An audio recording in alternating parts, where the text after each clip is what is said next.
WhatsApp guys, Khan sir की video लाए हैं जिसमें हम देखेंगे Khan sir on Chandrayaan 3 moon landing, life is possible on moon explained by Khan sir. तो वीडियो होगी काफी इंटरेस्टिंग, चांद के ऊपर जीवन के बारे में भी बहुत कुछ होगा। तो चैनल में दोस्त सब्सक्राइब और देखते हैं क्या कुछ कहा है सर ने। 1 2 3 गो। चांद में भी दाग कौन खोजा था पता है? इसरो। ये पृथ्वी को बहुत क्षति पहुंचाएगा। इस वजह से चंद्रमा पे बहुत बड़े बड़े क्या पाए जाते हैं, अगर वायुमंडल नहीं रहता। खान सर लेकिन ये ससुरा जो है ना, ये कौन मंगल, ये क्या करता है, कोनो कोनो घींच के लेके चल जाता है। यहाँ रहता है और जो इस साइड में पकड़ा है ना, उसको क्या करता है, घींच लेता है। क्या करता है, घींच देता है। जिस वजह से इसके ऊपर क्या हो जाते हैं, सब गिर जाते हैं सब। ये क्षुद्र ग्रह, क्षुद्र ग्रह जिसके ऊपर गिरा उसे उल्का पिंड कहेंगे। क्या कहेंगे? उल्का। तो उल्का पिंड किसके ऊपर गिर जाता है? मंगल पे। लेकिन ये डिस्टेंस करोड़ों किलोमीटर है। क्या है? करोड़ों किलोमीटर। तो खींचने का ये खींच देता है, एट अ टाइम तो पहुंच नहीं पाएगा। करोड़ों किलोमीटर डिस्टेंस से जो आ रहा है, तो इसी बीच अगर ये मंगल ऊपर चला गया तो ये जो इधर से क्षुद्र ग्रह है, अब ये किस पे गिरेगा? किस पे गिरेगा? पृथ्वी पे गिरेगा यहाँ पर। तो जब ये यहाँ से चलता है तो इसे क्या कहते हैं? उल्का। लेकिन अगर ये पृथ्वी पे गिरेगा तो ये बहुत गलत है। ये पृथ्वी को बहुत क्षति पहुंचाएगा, क्योंकि बहुत तेज स्पीड से गिरेगा। आप एक ईंटा जो है ना, छोटा सा टुकड़ा ईंटा 5 तल्ला पे से किसी के सर पे गिराइएगा, उसको बचने की कोई संभावना नहीं। समझ में आ गया कि नहीं आ गया? तो ये पृथ्वी पे गिरेगा ना, तो पृथ्वी को बहुत क्षति पहुंचाएगा। बिल्कुल। इसलिए पृथ्वी के चारों जो वायुमंडल है, वह वायुमंडल ना, इस जब कोई भी चीज आप देखिएगा, अगर आप सड़क पे चलते हैं तो आपको हवाओं का घर्षण फील नहीं हुआ होगा। लेकिन जब आपकी मोटरसाइकिल की स्पीड 80 से ऊपर जाती है, आपको फील होता है कि कोई ढकेल रहा है। समझ में आएगी नहीं आ गया? इसीलिए मोटरसाइकिल में आपको 120 जाएंगे ना, तो आपको तो मतलब आप मृत्यु को दावत दे रहे हैं। और अगर 4 व्हीलर जाते हैं तो चलाने के लिए तो आप चलाइए ना, अभिनंदन बन जाइए मोटरसाइकिल वे लेके। लेकिन जो 4 व्हीलर दिया जाता है, आगे विंड शील्ड देता है। जो अगवा शीशा होता है ना, उसे क्या कहते हैं? Wind shield. अगर विंड शील्ड नहीं रहेगा ना, तो गाड़ी उतनी स्पीड चलिए नहीं पाएगी। 150 की स्पीड में अगर 4 व्हीलर चल रहा है तो आपको एसी चलाना पड़ेगा। अगर एसी नहीं चला के सोचेंगे कि मतलब शीशवा में से सांस ले ले, सांसों नहीं ले पाएंगे, इतना तेज हवा आएगा और बहुत ज्यादा टेम्परेचर क्या हो जाएगा? बढ़ जाएगा।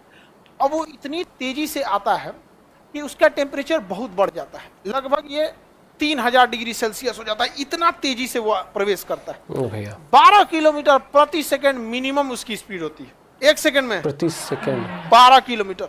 इतना तेज गति से होने की वजह से उसका टेम्परेचर बहुत ज्यादा हो जाता है और वो जल जाता है। तो क्या हो जाता है? जल जाता है।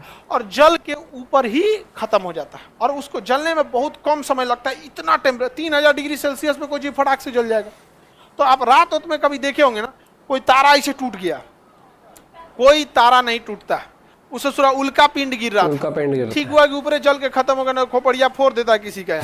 अगर वायुमंडल नहीं रहता तो ये उल्का पिंड तो भड़ाम भड़ाम गिरता हमारे ऊपर और हमारा पृथ्वी पचक जाता। पुरान लोटा जैसे पचकल रहता है ना, देखिए गांव में एगो पुराठ लोटा होता है, खानदानी लोटा, पचकल ढचकल रहता है, कई कोना से पचका रहता है। तो पृथ्वी भी वैसे ही क्या हो जाता है? पचक ढचक जाता है। तो ये बचा के रखता है हमारा वायुमंडल। तो पृथ्वी का सुरक्षा कवच वायुमंडल बहुत ज्यादा जरूरी है। कोई भी चीज अगर पृथ्वी पर बाहर से अगर एंट्री करेगी तो टेम्परेचर कितना कर देगा? 3000 डिग्री। तो उसको सहने की क्षमता नहीं होती। कल्पना चावला का यान एंट्री कर रहा था ना, तो जब यहाँ से गया था तो हल्का सा उसमें एक जो बाहर उस टेम्परेचर को सहने के लिए जो कार्बन फाइबर लगाया गया था, हल्का सा क्रैक आ गया था। तो जैसे एंट्री की थी तो टेम्परेचर कितना हो गया? 3000 डिग्री से हर जगह बच गया। जो जहाँ थोड़ा सा क्रैक था ना, वहीं का गल गया।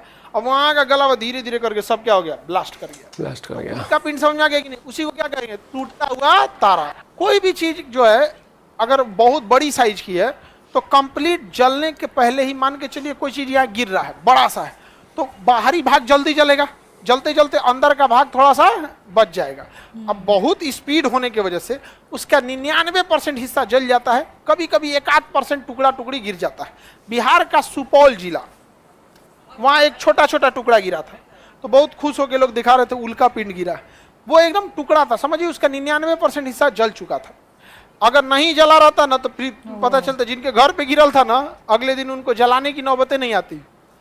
जुरासिक काल में डायनासोर बहुत ज्यादा थे, वैसे भुग्गे होते। डायनासोर बहुत आकार में बड़े थे। तो बहुत बड़ा आकार का इजिप्टा नामक उल्का पिंड गिरा, भड़ाम से गिरा एकदम। इतना बड़ा उल्का पिंड गिरा कि पूरे पृथ्वी पर भूकंप ला दिया था। तो जिस एरिया में गिरा ना वहां तो धंसा दिया, प्रशांत महासागर बना दिया, एकदम बड़का गड्ढा बना दिया। उस एरिया का सारा डायनासोर मर गया। और दहलने से ना पृथ्वी के अंदर का जो मैग्मा था, तो देखिए ध्यान से, गलती क्या हुआ कि ऐसे पृथ्वी, ये पृथ्वी है, इस साइड से गिरा उल्का पिंड, इतना दूर तो दहला दिया पूरी तरह से, समझ में आ गया कि नहीं? इधर का तो सारा चीज तहस नहस हो गया। और जब इधर से प्रेशर मारा ना तो इस साइड का ज्वालामुखी क्या हो गया, ब्लास्ट कर गया। इस साइड का ज्वालामुखी अब इधर से मारेगा तो इधर है ना ब्लास्ट करेगा, नहीं समझ में आ गया? इधर का ब्लास्ट किया और मैग्मा कहाँ उड़ गया, आसमान में। और उसके बाद सारा मैग्मा कहाँ गिर गया, पृथ्वी पर। तो इधर वाला डायनासोर वो भी मर गया और उधर वाला तो चपा के मर गया। अब पूरे पृथ्वी पे उस समय जंगल था, सारे जंगल नीचे दब गए थे सब। अब ध्यान से देखिए, उल्का पिंड अब भारत का है, पृथ्वी के बाहर घूमता है कौन, चंद्रमा। पृथ्वी के बाहर चंदा मामा कौन घूम रहा है? अब बता बबुआ, इस चंद्रमा के पास क्या कोई वायुमंडल है? कोई भी बेचारे के पास वायुमंडल नहीं। अब जो उल्का पिंड गिरेगा चंद्रमा पर, कोई बचाने वाला है?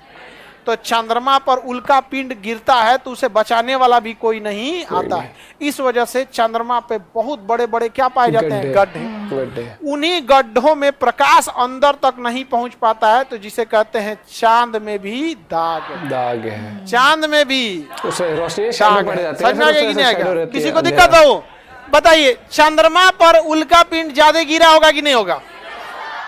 तो चंद्रमा पे गढ़ा गुड़ई है कि नहीं है? गढ़ा गुड़ई है, बहुत ज्यादा गढ़ा गुड़ई है। चंद्रमा पे एक से एक क्रेटर गढ़ा पाए जाते हैं। तो उल्का पिंड से बनने वाले गढ़ा को हम क्या कहते हैं, क्रेटर। क्या कहेंगे, क्रेटर कहेंगे। क्या कहेंगे, क्रेटर कहेंगे। किसी को कोई दिक्कत नहीं ना? उल्का पिंड तो समझ में आ गया आप लोग को? चांद हटा दे, चांद हटा दिया, चांद हटा दो। चंद्रमा पे पानी का रिसर्च चल रहा है, मिल गया है, ठीक है, मिला हुआ है। 2008 में कौन खोजा था पता है? इसरो ने खोजा था। हाँ। आगे बढ़े, लेकिन वो बहुत हार्ड प्रोसेस है। चंद्रमा पे लाइफ पॉसिबल नहीं है, क्योंकि उल्का पानी मिली हो जाएगा, सोचो धाए धाए उल्का पिंड गिरेगा, हेलमेट पहन के घूमना पड़ेगा।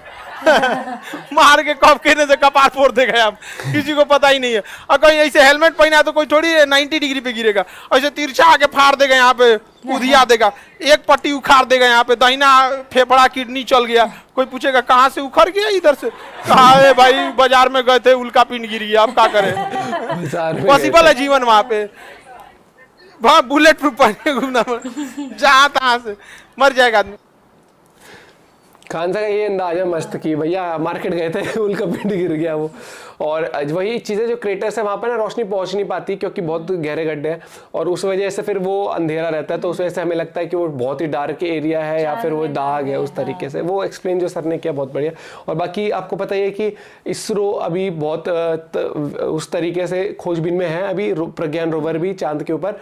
तो अभी आने वाले टाइम में क्या है कि वहाँ पर पानी मिलता है, तो वहाँ बेस कैंप्स बनाए जा सकते हैं। उससे फिर बाकी ग्रहों पे मिशन कर रहे हैं, तो उसके लिए अर्थ से ही नहीं करना पड़ेगा, वहाँ बेस तैयार हो जाएंगे। तो बहुत सारे प्रोजेक्ट्स हैं, लाइंड अप है, जिसमें कि इंडिया के जो इसरो है वो काम कर रहा है, साथ साथ इसरो के साथ कोलैब करके नासा भी, और जैसे रशिया भी। तो बहुत प्रोजेक्ट्स आगे जाके आने हैं, जिससे कि स्पेस का जो रहस्य है पूरा तो कभी सॉल्व हो नहीं सकता। मुझे लगता है कुछ कुछ चीजें तो जिनका हम दूर से कहते थे कि चांद में दाग नहीं, वो पता लगा ना चांद में दाग नहीं है, वो उस तरीके से। तो चीजें धीरे धीरे हम सबके सामने आती हैं इस तरीके, क्योंकि वही है ना कि आप जब तक की कोशिश नहीं करोगे तब तक आप उसका रियलिटी नहीं पता लगाते चीजों की। कई बार हम क्या कहते हैं, दूर से कह देते हैं भूत है वहां पर, तो अरे भाई जाके तो देखो, कुछ भी नहीं था, अंधेरा था वहां पर, तो या भूत आपको बोल गया था वहां मत आइए, मैं जा रहा हूँ वहां पर। तो चीजें होती है, आपको एक्सप्लोर करना होता है, तभी पता लगती हैं चीजें।